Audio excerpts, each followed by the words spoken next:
My name's Andrew Stotz of Stotz Investment Research, talking about world-class benchmarking for Beijing Enterprise Holdings. The company is a $7 billion conglomerate listed on the Hong Kong Stock Exchange since 1997. Revenue comes mainly from China, but it's also expanding globally. The company's focused on urban development of natural gas, water treatment, and solid waste treatment. Main revenue comes from its 100% owned Beijing Gas, 40% owned Beijing Enterprise Water Group Ltd, and its share in PetroChina Beijing Pipeline. Let's look what analysts say. According to the Wall Street Journal, there's 14 analysts that are covering the company. 8 rated as a buy, that's about 57%, 2 as overweight, and 4 as hold. There's no sells or underweights on this company. Now, before we start, let me tell you the story of world-class benchmarking. As a sell-side analyst, I built a successful career analyzing the performance of companies. In 1995, I co-founded CoffeeWorks, a B2B coffee roaster in Bangkok with my best friend, Dale. Back then, I worked full-time at an investment bank, so my role with CoffeeWorks was only to advise the management team about how to become financially world-class. But helping the team was harder than I thought.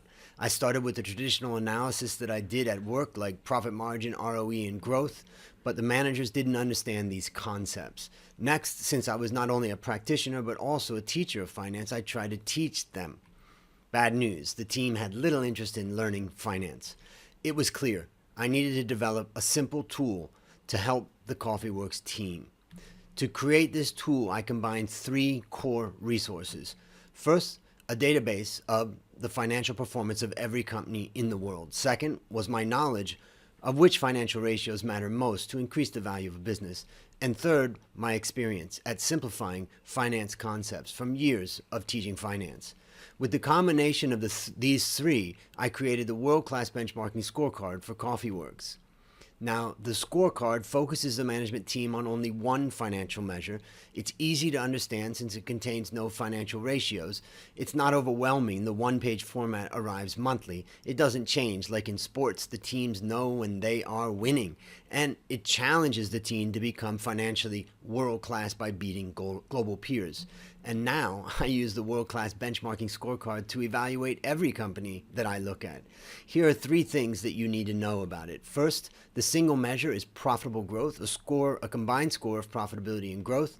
Second, a company's performance is ranked against its global peers. 1 is best, 10 is worst. Third, the scorecard presents 5 years, including the most recent 12 months.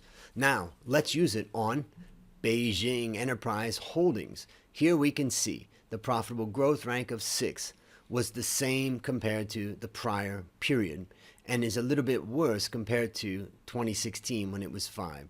This was below average performance compared to 1,450 large industrial companies worldwide. Now, if we look at it, you can see there's no reds or greens, meaning it's pretty much average performance. The recent profitability rank of 5 was the same as the recent rank of growth, which was also 5. The point is, it's a pretty large company, so it is hard to get extremely high growth. Now, profitability ranks of 5 was the same compared to the prior period, and again, this is average performance. Now, keep in mind that I'm comparing this company against 1,450 large industrial companies, so all of those companies are facing the same challenge of how do you grow a large company quickly. So I wouldn't let it off the hook that easily. Also, let's look at the growth rank of 5, which was the same compared to the prior period. And again, this is average performance.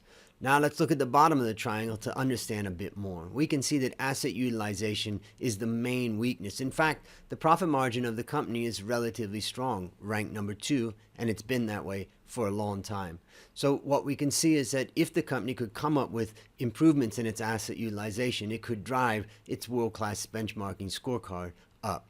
Do you want to become world-class? If you're a CEO, email me to see how the world-class benchmarking scorecard can make your company financially world-class.